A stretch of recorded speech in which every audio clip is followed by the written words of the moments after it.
favor of Signal Ultra, who's reshaping basically what we think of the meta. Look how starved Aether Main is snapping. Damage Lord is really doing all the damage to the core. They need to get it down. Somehow it's been doing, and I think, oh no, the legendary. Oh. And I think that's the end. That's gonna be GG. Signal Ultra 2-0. Taking the game cleanly against Aether Main, bringing them to the lower bracket here. And what a series we saw, 2-0. What should have been basically a 1-1. I don't know what happened with Aether Main there. Domination by Signal Ultra.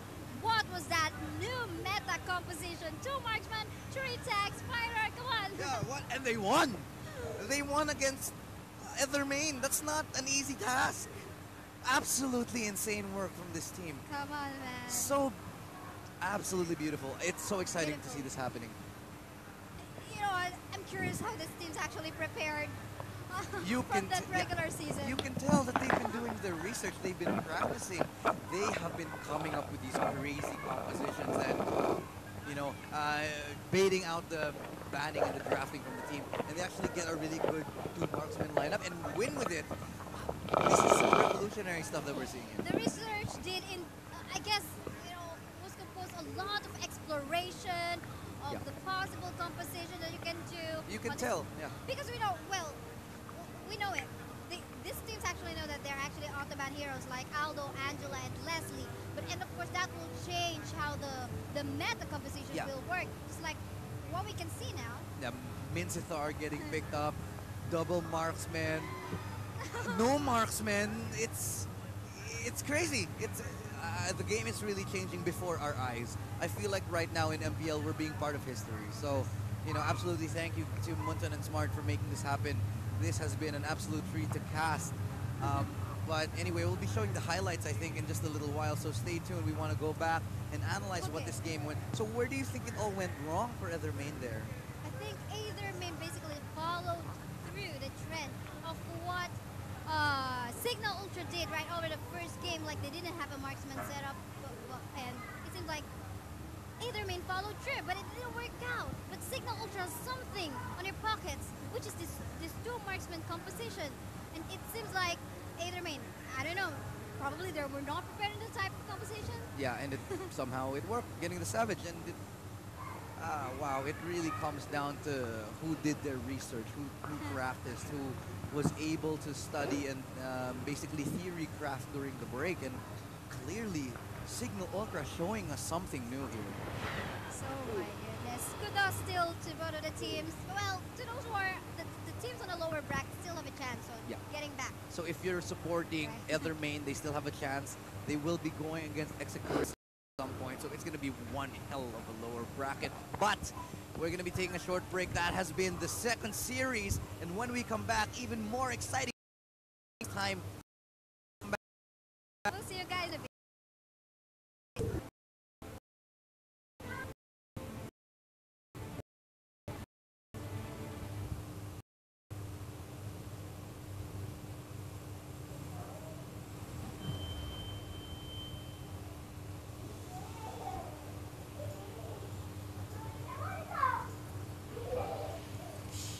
When you gaze into the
expect more. Definitely more tomorrow. Baka tayo wala lang seat. Naku, yun lang.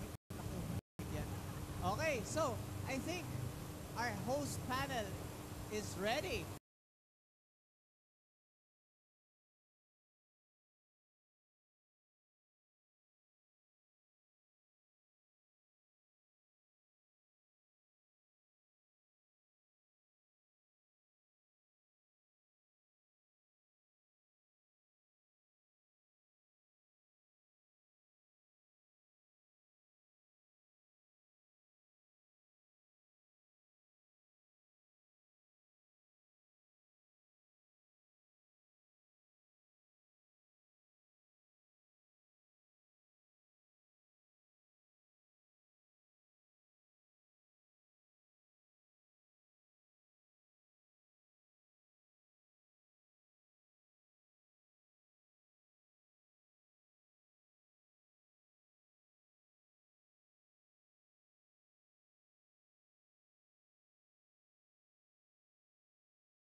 Laban tayo. Ganun. Alright, kamay. Guys, shake hands tayo before we start with our match. High five na gusto nila. Ayaw nilang shake hands. High Sige. five. Ayaw nila na shake High five hands. tayo. Sige. Gusto yung high five ngayon. Alright. So, ayan, ready na yung ating host panel? Ready na ba? Okay. So, ito na. For more details and information, sabi nga nila, ipasa na natin ang mic sa ating host panel kay Wolf. Para magsimula na. Thank you. Oh, hello and welcome back. It is the third series for today. We just saw an exciting series. Signal Ultra going 2-0 against Ethermain. What a game that we had. Again, before we continue, I'm Estrado. And I'm also TDZ, and we're about to start our third series for today. This is the day one. We have Archangel Olnich and also Finesse Solid, man. Yeah, what a team. What can we say about these two teams? Finesse Solid, I'm going to be up front. Finesse Solid, one of the teams that I've actually picked to be a dark horse in this tournament. Really Cinderella story coming out here, out of nowhere, suddenly showing up, beating teams like Bren, like Execration, like suddenly, who are these guys? And now they're here joining us in MPL. That's the beautiful thing about Mobile Legends. Exactly, man. And I think this, Finesse is on a roll right now. They're in the heat right now. They want to make sure that they're able to go to the next stage and also defeat Archangel Orange. But then again, Archangel Orange is one of those teams that you need to keep an eye at. Yeah, but sorry, go ahead. Yeah, since they're really strong when it comes to the team fight, their play style is really unique. And Finesse Solid, I'm sure that they were able to study the play styles of Archangel Orange, so I'm pretty quite sure that this will be a very exciting match. On the side of on Finesse Solid, rather, we see the development of them as a team. Before, when we talked about Finesse Solid, a lot of it was about the star player, Carl. It's all about Carl on that cushion. Give him a cushion, he wins the game. Yeah. But nowadays, you see the rest of the team starting to develop. I mean, their captain, I think it's Lex, that really starting to come into his own, come alive here. And so many great performances from the other members here of Finesse Solid. So you're starting to see, it's really getting hot and heavy up here. The crowd is just going insane. And hello.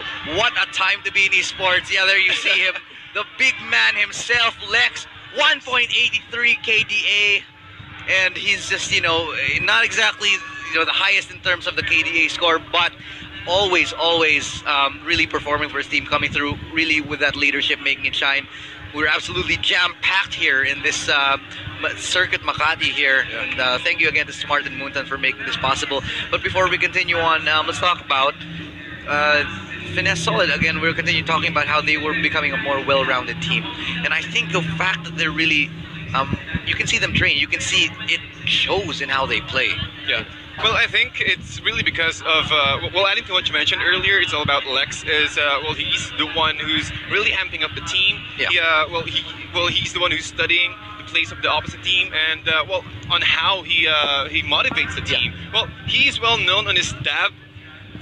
Every time that they will win a series, they will just stab everywhere. Yeah. And we all know Lex is just like that. And that's one of the best ways for your team, or at least to boost the morale of your team. They boost the morale of the team, not just in the outside of the game, but you can see in game. Really, Lex contributes so much in terms of leading the team fight, leading which way to go, and whether to take an objective or to take a team fight or something like that. Really, leadership is one of the strong points of Finesse Solid, and that is something that we don't always see, even up to higher tier teams. So this really makes me believe that there is so much potential for this Finesse Solid squad.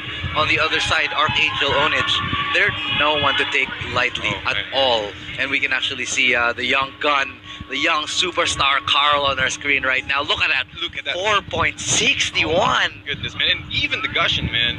4-2 for his Gushin. Yeah, what a monster this even kid Lancelot is. with a 3-3, so you're looking at this KDA averages 4.61, 2.4 for his stats. So he's really keen, he's always keeping an eye on his position, which is one of the best factors if you want to play as as the main role or the main carry of the team. Yeah. You need to be careful. Looking at his heroes right here, we have Gushin, which is really mobile.